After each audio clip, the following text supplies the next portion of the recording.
What's up, everybody? Welcome to the Whomst podcast, episode 131. Every time I try to get started on this, my brain just like, oh, time to stop working. I'm so fried. Like, God, I'm not even sleepy. I'm not tired from work or anything. It's just a pain in the ass, man. Anyway, welcome to the show. Thanks for watching it, especially if you're on YouTube. I see you. I don't, but I see you. Appreciate you clicking. Hope you like, share, subscribe, all that good stuff. Anyway, I'm selling bracelets now.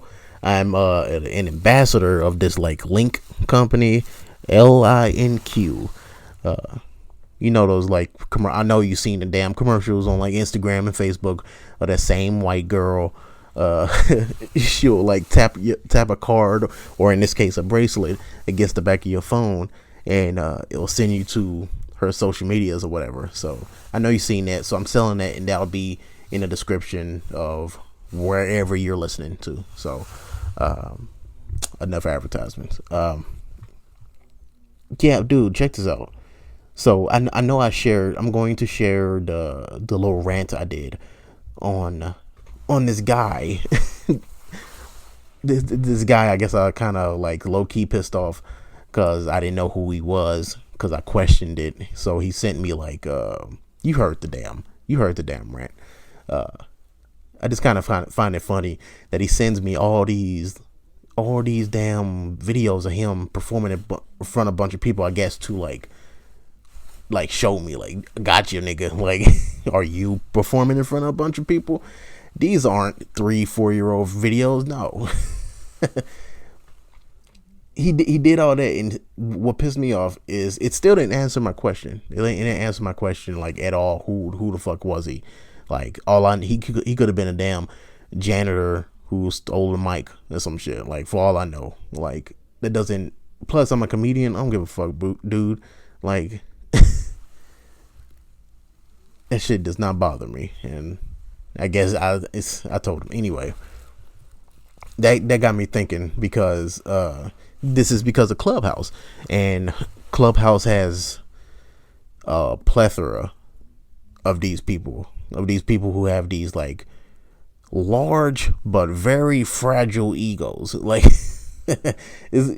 especially this guy in particular. I keep going back to him, but I was talking about him to another group, and I was like, I'm kind of getting tired of these people. It's like because basically he was like bragging about like being not Arthur, but an actor, and he played in a movie with Kel, like Keenan and Kel, like one of Kel's movies from like 10 years ago or some shit like that. And when he shared the pictures, it looks like a YouTube skit. So it's like cheap as fuck. It's like, why are you still holding on to these like little things like no one gives a fuck about? So when you do brag about it, it looks like trash. But that's just me. But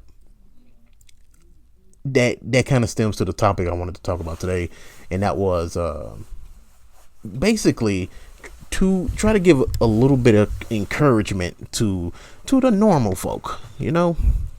Because look, check this out. If you ever thought about starting a business or going to get into show business and it just didn't work out, you know what? Don't feel fucking bad about it. It's all right. It's okay. Not everybody can do it, and you know what? That doesn't make you bad. That doesn't make you less of a person. It doesn't make whoever started one better than you, even if they have more money. That doesn't mean shit. At the end of the day, are you happy? Are your bills paid? Are your kids fed? Are your dogs or your cats, all that shit, are they fed? Are they good? Then you good. I know we all going through this struggle with the pandemic and stuff like that, but like, we good, man, and that's all that matters, man. So don't let these motherfuckers who like you know the motherfuckers who be like, oh, like especially last year, right? And they was talking about, oh, what you gonna do with STEMI? You should buy a business. You should get some land. And that always pisses me off, because it's like, and then what? They act like you just throw your money into this like this box that says business or land, and then boom, your money is flipped. Like, no, it's more than that, and I fucking hate that shit. It's the same thing with the, like, with woke motherfuckers, or like back when I was like an early comedian and I would like ask headliners like, hey man, how do I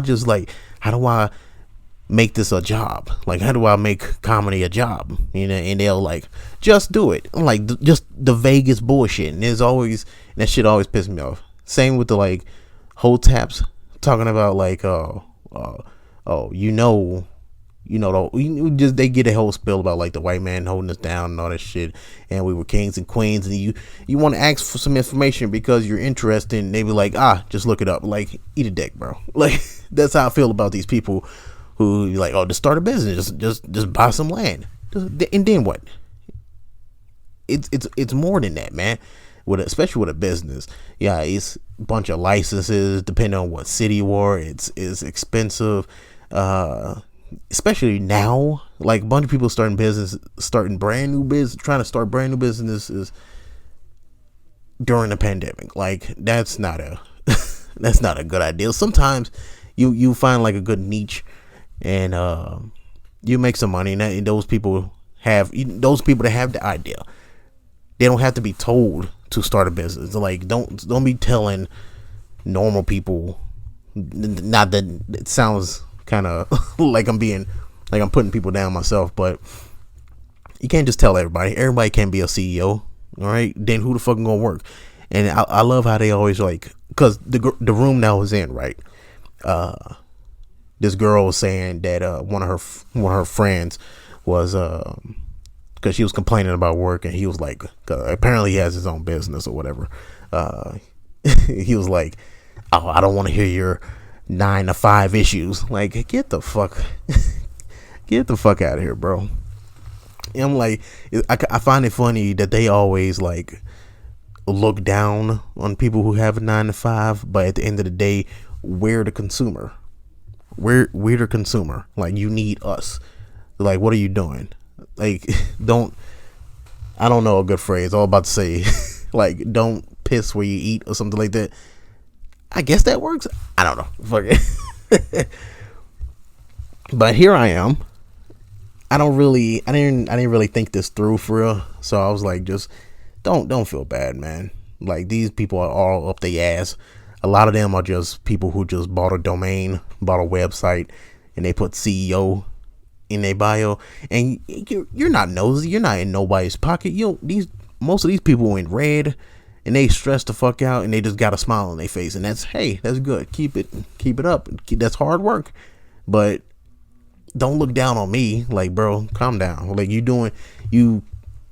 what they don't understand is they doing the exact same thing I'm doing, just with a little bit more responsibility. Yeah, you might be the boss or the CEO or whatever, but you still work underneath the customer, no matter what the fuck you're doing. You motherfuckers act like owning a business, you just create money out of nowhere. Like, it don't work like that. You still work under somebody, whether it be customers or investors. It's a bunch of stuff. You still work under somebody. Yeah. It's no top tier. There's no top dog. CEOs still get fired. Like, it's a whole mess, man. I actually had like a whole lot I wanted to say about this, but God, you know how my brain is. Oh, okay. I was watching this movie called The Beaver with Mel Gibson. Yeah, Mel Gibson and some other people. I don't remember names. It's basically a guy who owns a business or whatever. He has a family, married for 20 years, has like 2 kids. Yeah, 2 kids. And basically he just becomes depressed. I'm not, if you don't want to be spoiled of the movie The Beaver, fucking skip the rest of this episode. All right. But this movie, what bugs me about this movie, because it's a guy owns a business. He's just done. He's just depressed. He just can't find happiness. I you can assume that he loves his wife, but like he just, I've been there before. You can love someone, but you just like, I'm just done up here. I'm just done, and that's how it was. And since he was so depressed, all he would do was sleep. So he was kind of neglecting the family. So they didn't get a divorce, but they broke up, and he moved out of the house, and he tries to kill himself in this hotel, and he's moving a bunch of stuff from his house, and he finds this puppet, I guess for his kid or whatever, but it's a beaver puppet of a beaver. Why can't I say that? Jesus Christ. And for some reason, I need to rewatch to understand why, but for some reason he had the puppet on his hand. He just put it on his hand before he attempted to kill himself. I guess he just forgot, or I don't know, right?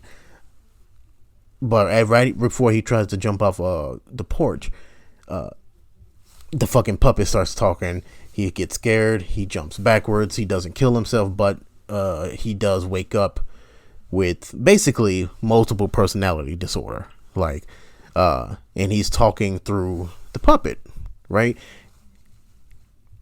And at least through like 3/4 of the movie, I got cotton lip. Jesus, cotton mouth.